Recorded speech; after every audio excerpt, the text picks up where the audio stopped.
Hello, and welcome to WINNOW, a couple's close reading of the Iliad and the Odyssey. I'm Owen Gemmer. And I'm Isabella Gemmer.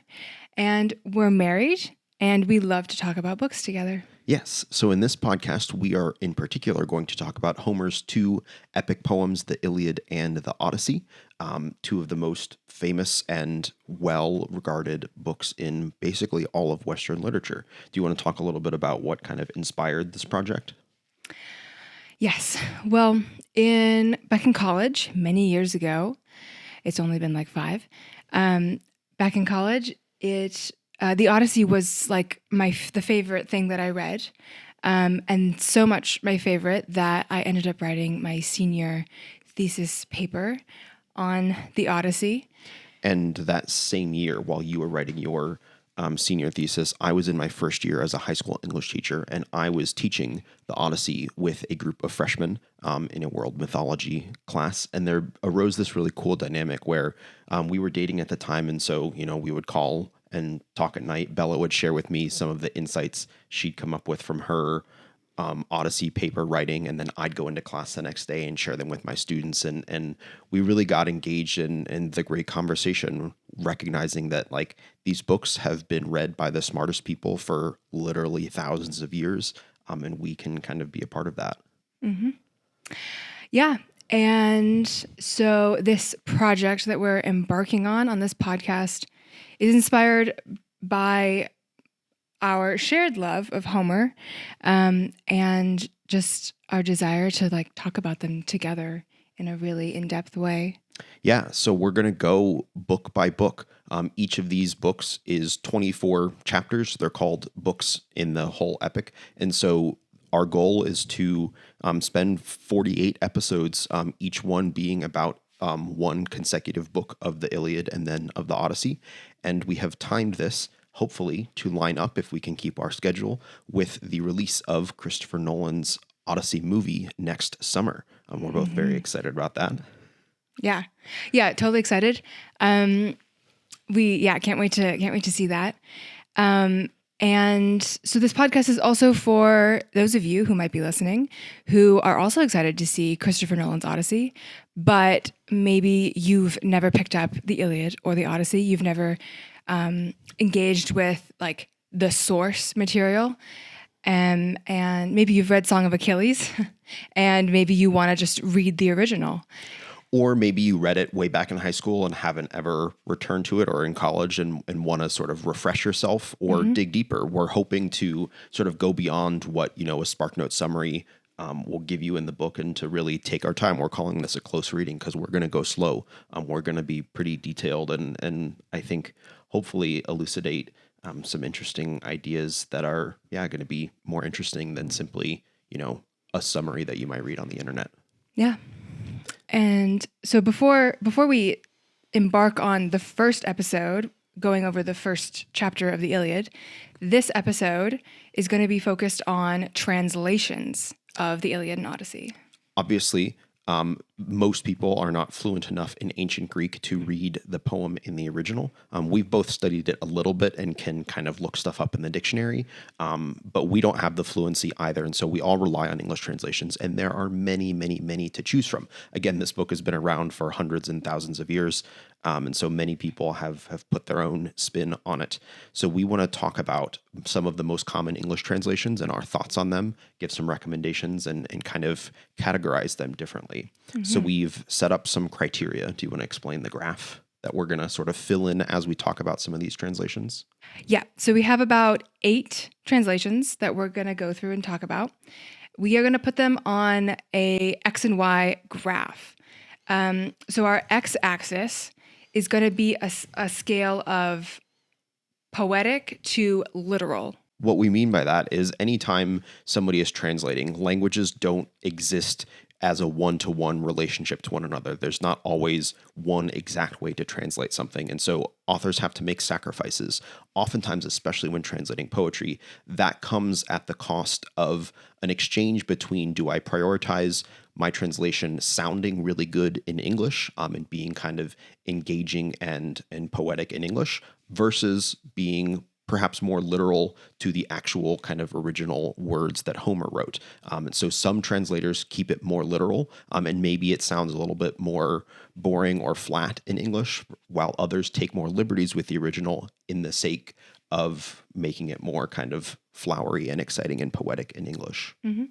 Because it is, we should mention, it is an epic poem. So it, in the original Greek, it doesn't rhyme, but it does have a metered scheme. Yeah, it's written in dactylic hexameter. For those of you poetry nerds, a dactyl, like a pterodactyl, is your finger. So if you look at your finger, there's a long joint and then two short joints. And so there is a long syllable followed by two short syllables. So it's da da da da da da da da da da da da. And so the poems were originally in dactylic hexameter. So there's hex is six of those dactyls. So da da da da da da da da da da da da da da da da da. And then there's some slight variation, but that's generally how it goes. And nobody in English writes that way. That's not common in English translations or any English poetry at all. And so there's basically no way to fully capture the sound and the rhythm of the original. And so sacrifices must be made. Yeah. Yeah. So that is our x-axis, more poetic versus more literal. And our y-axis is going to be a scale of more approachable translations to more challenging translations. And by approachable and challenging, we do not in any way mean good or bad. And we don't, or even easy or hard necessarily. Yeah. It's not like a moral judgment or weight we're putting on these different translations. It's just what would be more approachable for someone who's reading this for the first time versus someone who might be reading it for the second or third time and wants to do something a little bit more like a wild card. Yeah, because again, English hasn't been around as long as ancient Greek or Latin or some of these, but it's been around for a while. And if you've read Shakespeare or Chaucer or anything, pretty old in your high school English classes, you're pretty familiar with our language has changed. And so some of these translations were written, hundreds of years ago when English sounded pretty different. And so they can be more challenging, but also more fun. And so we're going to kind of, categorize all of these into the 4 quadrants of our little graph.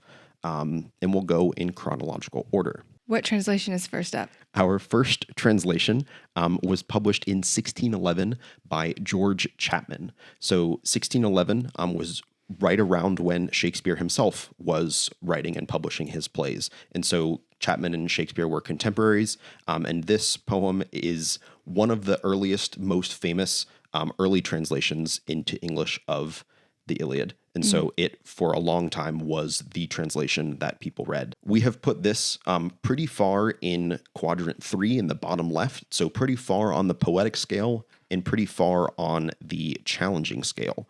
So to talk about both of these, the challenging scale is, again, because of the sort of more archaic form of English that he uses.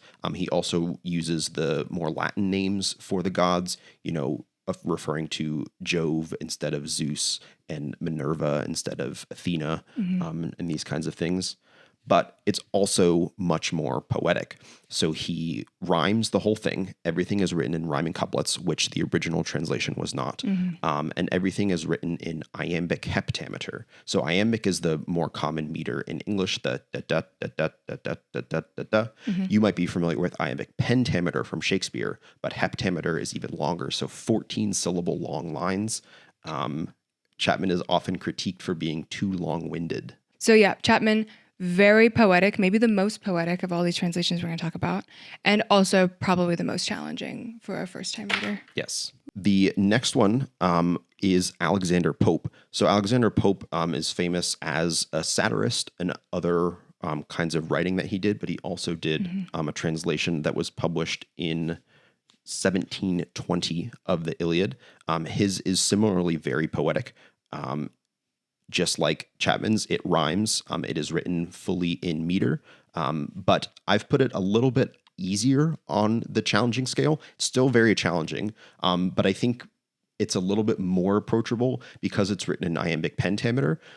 So the lines are more concise and it's more familiar. Again, if you've read lots of Shakespeare, it's much more just like it feels like more concise and succinct and more familiar to the kind of English ear than Chapman's. But they're both pretty far in that third quadrant of poetic and challenging.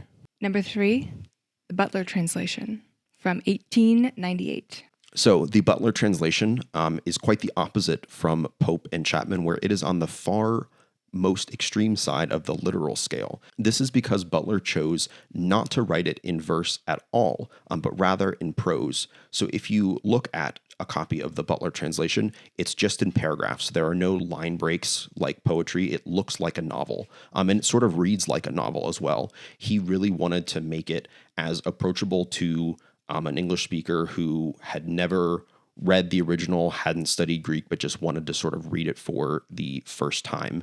And so he didn't even try and make it sound rhythmic. He didn't try and make it rhyme like his forerunners. And he just wanted it to be super easy and accessible.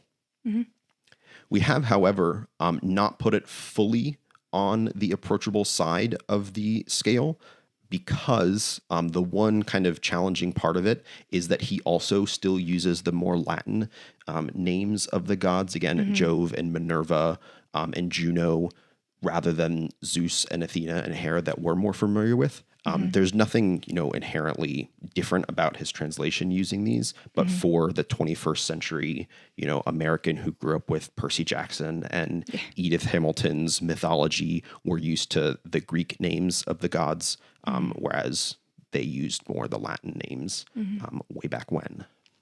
And even though it is prose, it's still prose written in 1898, so like about 1900. Yeah. Which is still a little unusual to the modern ear. Yeah. So it takes a little bit of thinking. Yes. To make sense of, even though it is prose. Yep. So just to recap that, the Butler translation is the most literal, but it is right in the middle between challenging and approachable. 50-50 right there. Yep. Okay. And number 4, we have the Lattimore translation, 1951. We have a copy of this one. This was the first ever translation that I read, so it has a special place in my heart. I won't make any claims to say it's the best, but nostalgia, I think, obviously really biases us towards the first translation we read, and so the Lattimore holds a special place in my heart. The Lattimore is not as literal as the Butler, but still tries to be quite literal. One feature that I like about the Lattimore is he keeps the line numbers exactly the same as the original Greek. So if you look at, book 17, line 315, basically the same words in there are going to be book 17, line 315 in the Greek. Many of these other translations, they add, they subtract, and so the line numbers get off. But Lattimore is really good at sort of keeping the books exactly kind of the same length as in the original. Yeah. He does a really good job of trying to put the English translation right where the original Greek is, which is really useful if you are studying the Greek. Yes. And you want to just look back and forth really quickly between what Lattimore chose to translate and the original Greek. Yeah. Yeah. We've put it on the more approachable side. It was written in 1951, so the language is pretty similar to what most novels you'll read. It doesn't feel super archaic. Some people critique it because it is a little bland, because it's more literal. So some people might not like it if you really like kind of vivid descriptions. He's very kind of not monotone, like it's not boring. The Iliad is like a brilliant, and the Odyssey are brilliant stories, but he's not trying to be super kind of flowery or vivacious with his language. He's just kind of like telling the story as it is. So some people really like that because it's just very straightforward, and other people really don't. Yeah. Okay. And number 5, we have the Fitzgerald translation, 1974. Yeah, this is Fitzgerald's Odyssey, but he's done basically all of these translators have done both the Iliad and the Odyssey. We're talking about the Iliad right now because that's what we're going to read first. But Fitzgerald's, we have, again, also on the more approachable side of things. It's very kind of average. And I don't say that to denigrate it. It's also right smack dab in the middle of the literal and poetic scale. Because if you read it, there's clearly line breaks and it looks like a poem. And, you know, there's some sort of flowery language, but it's not crazy. And it kind of is, I would say, the best middle ground of all of them. It doesn't do anything particularly to any extreme. So some people don't like that because it kind of doesn't hit any of the boxes, but it kind of, you know, does a pretty good job at being a little bit poetic, pretty literal, and pretty approachable. And yeah. The Fitzgerald is also usually the translation that you'll find like at Barnes and Noble. And like the other day I was looking for an audiobook of the Iliad on Libby through our library, and an audio version of the Fitzgerald translation is what popped up. Yeah. So yeah, and I think it's a really good kind of like for the masses translation, where it's not doing anything that's going to rub anybody the wrong way. It's just kind of and again, this isn't to say it's bad. It is quite good because of that. Yeah. Yeah. Yeah. I mean, I would argue that anyone who sits down to translate the Iliad or the Odyssey in its entirety is knows what they're doing. Yes. And is gonna do an okay job. Especially these that we're talking about. There are many more published that we're not talking about. Like we're talking about the most famous ones, and they're the most famous because they've lasted and they've been published and reprinted the most because they're good. Yeah. Yeah. Okay. So next up, we have the Fagles translation. Another very famous one. This was the first one you read, right? Yes. Do you want to talk about that? I can. The Fagles is the first translation that I read. What to say about Fagles? Fagles is just as approachable as Lattimore and Fitzgerald, in my opinion. It's on the same level there in terms of approachability, but it does lend itself more to the poetic side of things. Not the most flowery, but it can be very like vivacious, if that's the word. It has a lot of like, and then this happened and it was a big deal. You know, it has that kind of vibe to it. Yeah, I should point out, we're not reading samples from all of these because it would kind of take a while and we want to kind of keep this moving. But if you're interested, you can easily look up comparisons of like the same passage in all these different translations. We thought about doing that, but it would just take a long time. And there's plenty of people on the internet who've done that already. So yeah. You can look up the first 10 to 20 lines of each of these online and compare them yourself. Yeah. Yeah. Yeah. The Fagles definitely differs in terms of length. He adds more than Homer, so the line numbers get off. And even, comparing the Lattimore and the Fagles is, like probably 100 pages longer. Yes. Just because it is a little bit more flowery and more poetic. But again, some people really like that. They like, how descriptive he is and the kind of the vibes that come with Fagles. Yeah, it lends itself to feeling more like a heroic endeavor, more of a fairy tale, that kind of feeling. Yeah. Okay. And number 7, we're going to talk about Lombardo, 1997. Yes. So I have a decent amount of experience with Lombardo because this is the translation that I used when I taught the Odyssey with that group of freshmen. One feature of the Lombardo, it is the highest on our approachability scale because he uses pretty contemporary language. There's a lot of kind of modern turns of phrase. I was skimming through and I found he uses like nice try or something like that. So some people like it because it's written, it was written in 1997. So it's trying to sort of appeal to the most modern audience in that sense. Some people don't like it because of that, because it kind of feels too modern.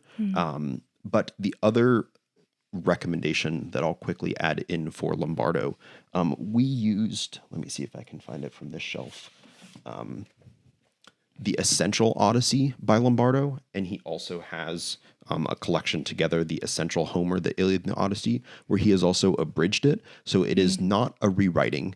You can often find sort of like, children's versions of the Iliad and the Odyssey. This is not that, but it is an abridged version where he has cut out some parts that he deems as not the core story, that then he summarizes.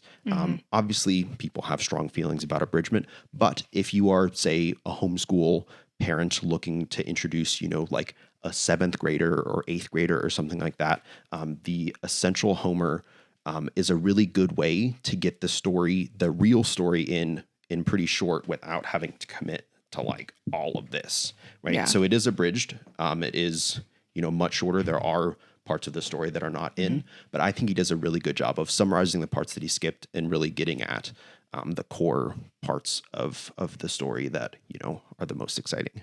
Yeah. So we're going to do number 8, our final translation, Emily Wilson, 2023. Well, the Odyssey, her translation of the Odyssey came out first. That was in 2017. And her translation of the Iliad came out 2023. Yes. Yeah. Controversial to do Odyssey first and then Iliad. That's pretty non-traditional. But Yeah. Emily Wilson is not afraid of controversy. She's been, obviously, anybody who's followed the classics has probably heard about this in the news and different articles being written about her translations. But I think our hot take right now is that she's not as controversial as people make her out to be.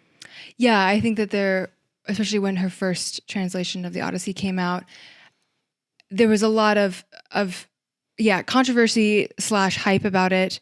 I think my hot take is kind of that it's a little bit of a marketing ploy to make a ton of buzz about a woman translating these texts, when in fact, And maybe she's a feminist. Ooh, yeah. When in fact, I don't think that. From reading her translator's note in the Iliad, which we'll talk about a little bit more in a second, I don't think that she sat down with the intention of translating these texts in a feminist style or with anything like that, like agenda. I don't think she had any agenda other than to do a good job translating it. And from the passages we've read, I think she does. I think, her translator's note proves that she's incredibly knowledgeable, incredibly thoughtful. Yeah. And so let's talk about where we put it on the scale. Yes. Okay, so we put the Wilson translation. It is slightly more on the poetic side of the poetic and literal scale. Not as poetic as the Fagles or the Pope or the Chapman, but it is definitely more on the poetic side. She does write in iambic pentameter. She has been intentional about that and in keeping it in a form of poetry that is poetic in English. She writes very eloquently about how, for English poetry, iambic pentameter is the language of poetry. And so in translating the Odyssey, she wanted to keep English. it with that. Yeah. Because of that, also the line numbers start to get skewed. So her translation is a lot longer in terms of line numbers than the original text. But it's not as poetic as the Pope and the Chapman because she doesn't rhyme. She's like not going that far to like put rhyming couplets throughout all of it. Yeah, and because it's a modern translation, the language she uses is not as like old and archaic. So it does have that modern vocabulary, you could say. But without being too modern. As she writes in her translator's note, she didn't want to start using really modern turns of phrases and idioms. Right. Yeah, I don't know if that was a kind of like subtweet at Lombardo or others, but she seems aware of kind of this trend, of like using not slang, so to speak, but like modern turns of phrase, and she wanted to avoid that because she wants it to feel different and unique, but still feel familiar. Yeah, try to make it feel timeless, but also of its time. Yeah. And of our time. It's like when you talk about it like that, it feels like translation is like an act of time travel almost, and like trying to exist in different times at the same time. Yeah. Which is pretty cool to think about. Yeah, it is. Yeah. Yeah, both of us have done a little bit of translating Homer, never for like formal publication, but as exercises in school and kind of for fun. I really love it as that challenge of how do I translate this. Yeah. In terms of approachability and challenging, we've put the Wilson as probably the most approachable. Yeah. About maybe a little bit less than the Lombardo. Whereas like, I think, like an 8th grader could read the Lombardo. Not to say an 8th grader couldn't read the Wilson. But it doesn't use that sort of modern language as much. We know that many of you might be listening via podcast, and all of our visuals about where this goes on the chart make sense for us because we're looking at a piece of paper where we've sketched our notes. But we will sort of post a finished version of this in the show notes if you want to look at sort of where we lay this out. And obviously, if you're watching on YouTube, we've had it up on screen for you guys to see. Okay, so now that we've gone through all 8 translations we're going to talk about, we should start making some recommendations, specifically for first-time readers. Yeah, so if you're listening to this and you're excited about coming along this journey with us and you've never read the Iliad or the Odyssey before, or maybe you read it a way long time ago and it's basically going to be your first time again, and you're willing to go out and make a purchase on Amazon or at your local bookstore, our 3 recommendations are to choose from either the Lattimore or the Fagles, depending Lattimore if you like a more kind of straightforward literal version versus the Fagles more kind of flowery and poetic. None is better or worse than the other, but just depending on the kind of book you like to read. Or the Wilson? Yeah. Or if you want to check out the Wilson, because it's the most recently done. Also, if you're going to try to get one of these translations at your local library, I think the ones that you'll find probably at your local library will either be the Wilson because it came out so recently, or you'll find like an old audio recording of the Fitzgerald. That's just, and the Fitzgerald is probably would be fourth on the list of recommendations. Yeah. And the Wilson we can also recommend because it's popular, because it's kind of in the news and conversation. If you walk in even semi-intellectual circles, you can kind of be like, yeah, I'm reading the Wilson translation of the Iliad and the Odyssey, and there's some excitement in kind of being a part of that conversation at the forefront of it. However, if you are tight on money or don't have a local library, or you prefer audio versions, I am also, as a part of this journey, going to be recording an audiobook version of the Butler translation. So the Butler, if you remember, is our most literal version because it's written in prose. So it reads just like a novel, which lends itself super well to audio recording. It is also in the public domain, so I can do that without having to worry about being sued by any publishers, which is always a plus. And I think the Butler translation works really well as a just kind of pretty straightforward depiction of the core story. It's not a poem, but it's just like, here's the story. And I'm excited. I've never read it before, but I've recorded the first book, and you are welcome to listen along. I'm going to keep ahead of our pace so that you can always kind of do your homework and listen along to my reading if you so choose. And that will be totally free, available on YouTube. And I hope that it helps many of you. Yeah.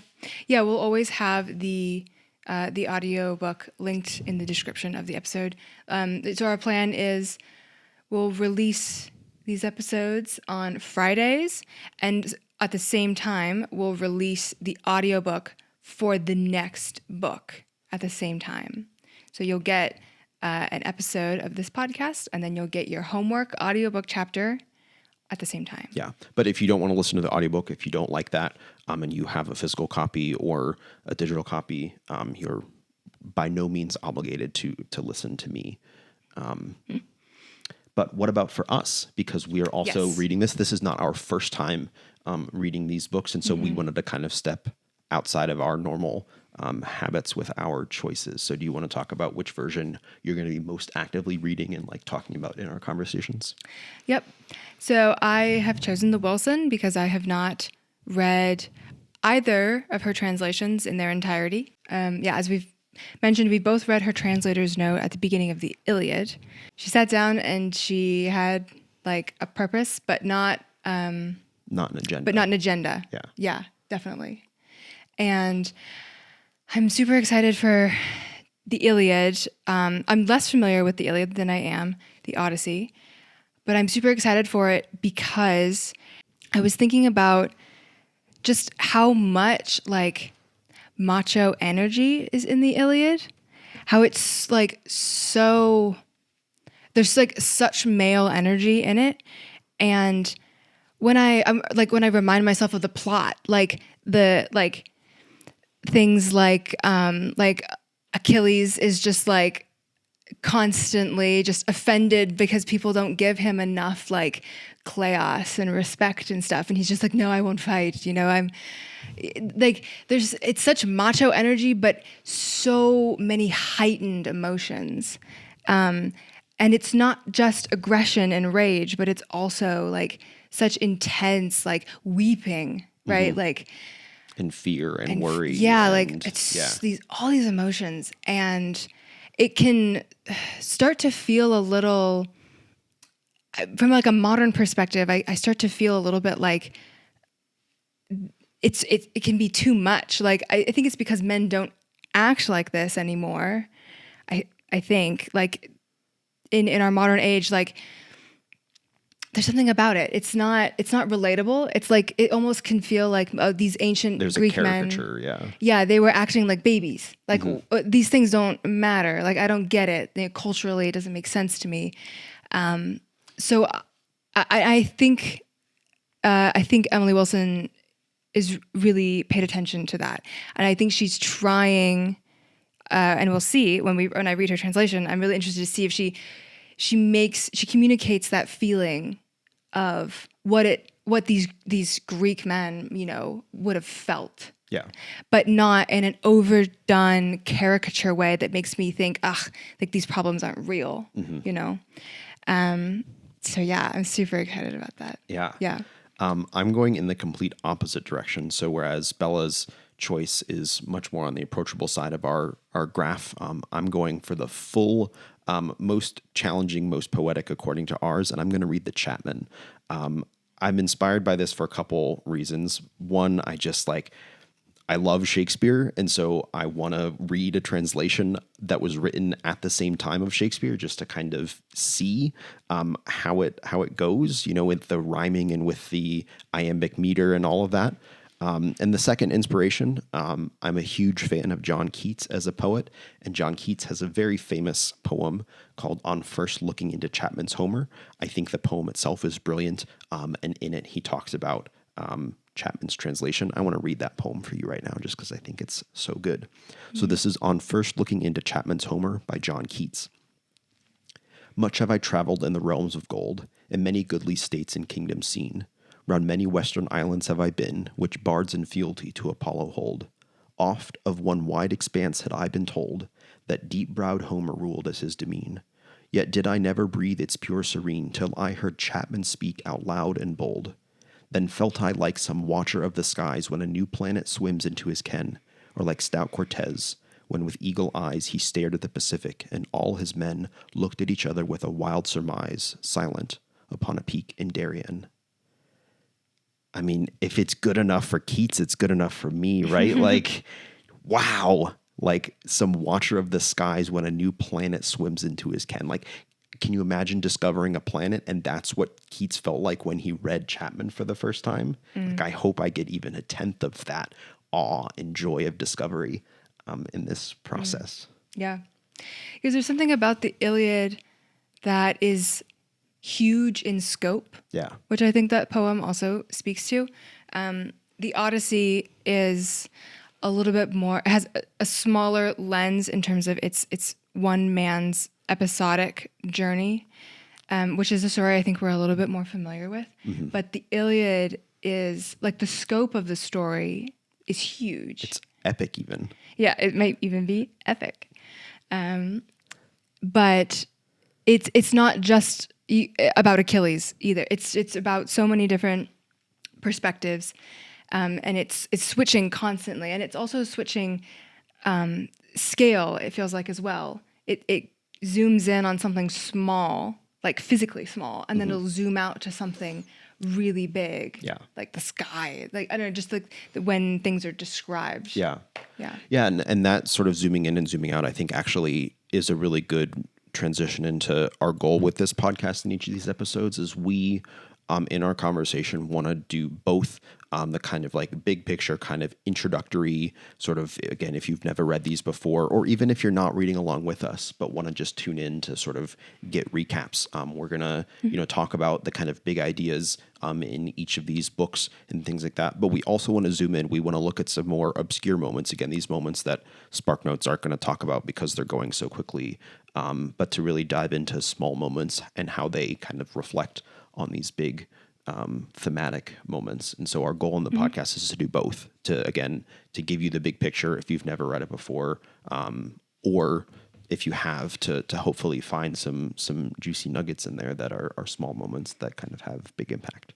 We look forward to reading. We will go read and we will record episode 1 about book 1 of the Iliad to be released to you a week from today. And if you would like to read along with us, again, you can go purchase a copy, get a copy from your library, or you can listen along to my audiobook. Again, we'll put that link here. The link in the description for the first audiobook for the first book of the Iliad. Yep, will be up now. Yep. If you're interested in, coming along for the journey, subscribe to the YouTube channel, subscribe to the Apple Podcast feed. Whatever format you're listening to, it would be an honor to have you join us as we prepare, both for Christopher Nolan's Odyssey movie in a year, but, for our whole lives, because these books we really do feel like are about the core human experience that impacts all of us, no matter what we're doing in our lives. I, in particular, am just very, very looking forward to discussing these books with you. Yeah. We'd also like to thank Bella's brother, Nat Copeland, for composing the theme song that you heard at the beginning of the episode and that you'll hear now as we're tuning out. And we will see you next week. Yep. Happy reading.